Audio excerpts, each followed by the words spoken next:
Life is a trip. It's so strange to me, the things that we fight over and squabble over and the differences that we have, and we can never settle them. Religion and science, and they both seem to be trying to discover the same things. I think we only have two choices as humanity. That's kind of what I'm just going to talk about. Like, we can resort to just being primal, go with the flow, live with nature, try to be in harmony with it, which ultimately leaves us to our cosmic fate. This place is dangerous. I mean, think about it.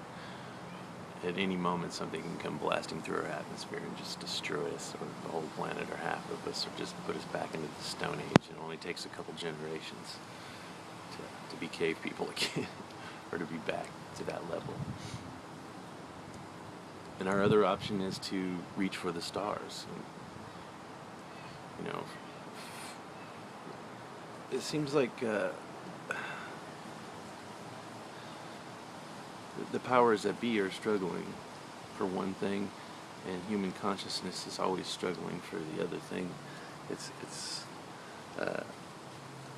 when you consider how dangerous it is being here. You know, our government's building underground bases and keeping secret technologies from the public, and hoarding up money and spending money on black book projects and all the secrecy that's not made open to us.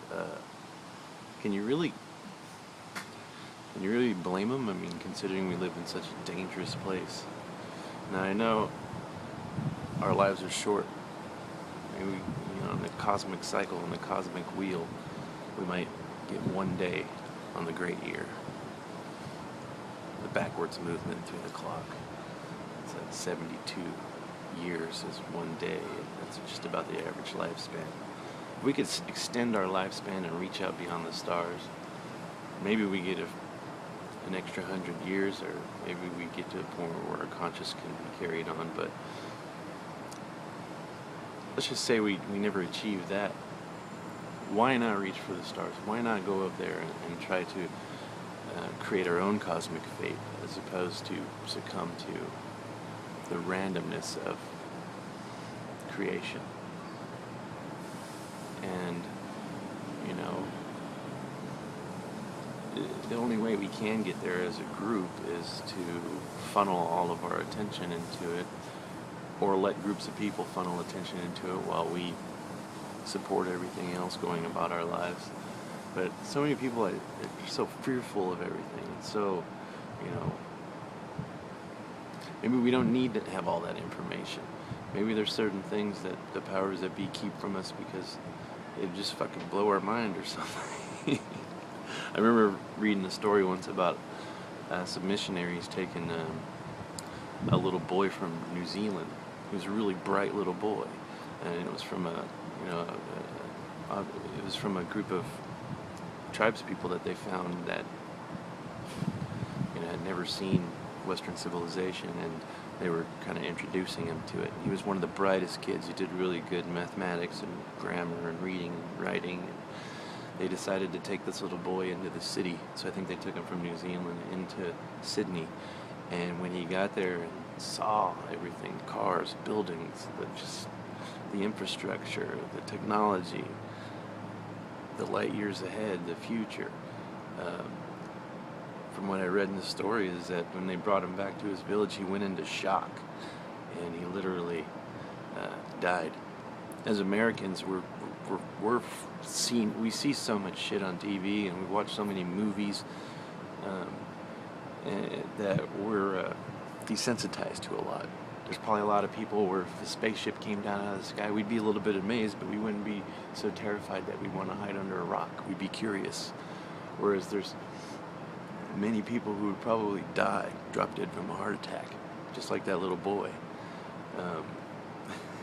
So it makes you wonder if there's things beyond Are things hidden for a reason, obviously, sometimes because people fear things they don't understand. Um, and I understand that just living for more than, a lot of people just, it's not about this life, it's about the life beyond, and that's a religious stance that a lot of people take. That, this life is just meaningless. You're just here to learn, maybe just here to go about your emotions, and then it's the next life that matters. Well, that's cool and all. I can understand that. But in the meantime, you and your children and everybody and the next generations are going to be subject to whatever God throws at them. And what I mean by God is the universe, the source of generation, organization, and destruction, the constant genesis and order, and the daily or the destruction, the deletion of things. Everything has a life cycle and a lifespan in this physical world. So, are we here? Should we be making the most of this physical world while we're here and reaching for the stars and trying to expand and maybe help other civilizations? Just imagine if we left this place. We harness the power of the 0-point energy or the Earth's magnetic field, and then we harness the power of the sun's electromagnetic field, and then we harness the power of the galactic field, and then we harness the power of the universal field. And next thing you know, we can go anywhere and do anything we want.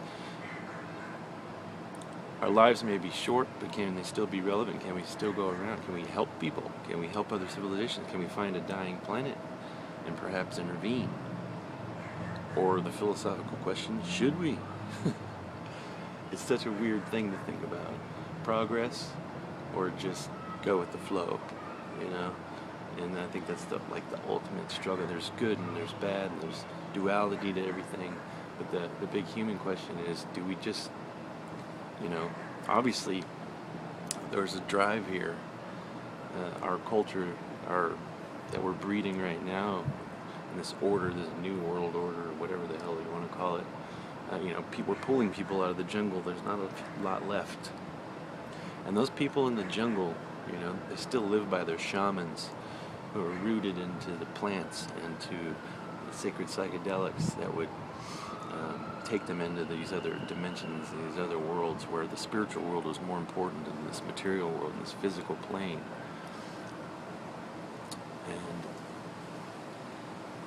And as we lose those shamans and those people, we're going to lose a little bit of a connection there. Maybe it's important to go both.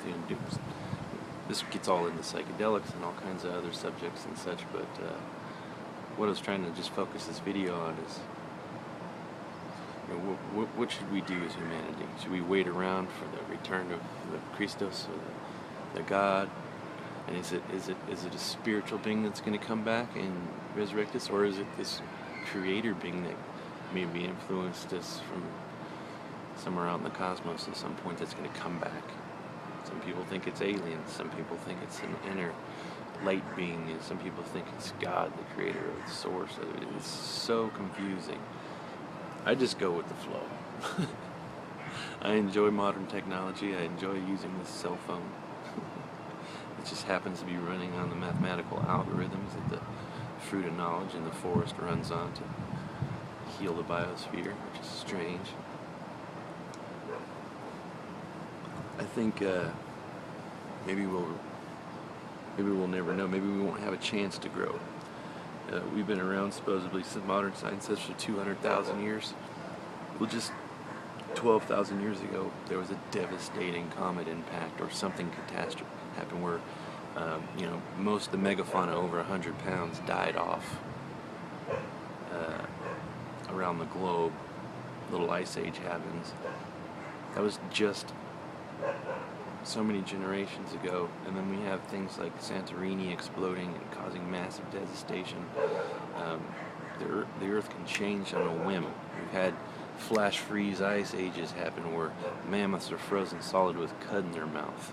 It's a dangerous place we live in. So should we go and hide underground, be down there gnashing our teeth while the Earth is frozen over, and then come out a few generations later and try to repopulate? Or should we get out into space and try to just stand back and watch from a distance? I don't know. Regardless, it doesn't matter when we die what's going to happen, and the other side's going to happen. So we might as well do something. Be pragmatic, is that the word? I don't know. Anyways, that's my 10 minutes. Be blessed, people. Have a great day.